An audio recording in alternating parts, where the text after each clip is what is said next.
de la frustration de ne pas pouvoir partir en course de Cadix, ça va vite être effacé de partir en équipage, j'allais dire entre amis, entre potes, mais entre professionnels pour pouvoir effectivement passer dans un autre mode.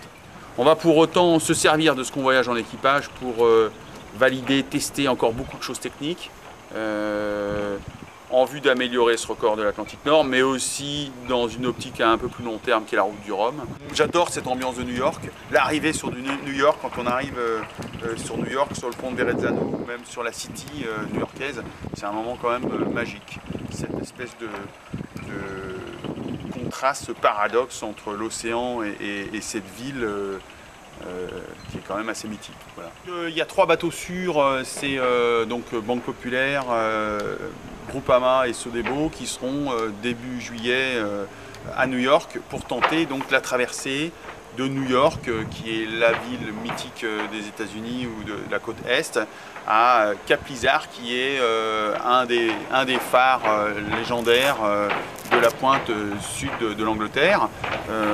C'est le record qui a sur la planète été le plus tenté, donc c'est celui qui est, que ce soit en équipage ou que ce soit en solitaire, du plus haut niveau. Ça demande également la conjugaison de beaucoup de facteurs météo pour pouvoir le tenter et le réussir.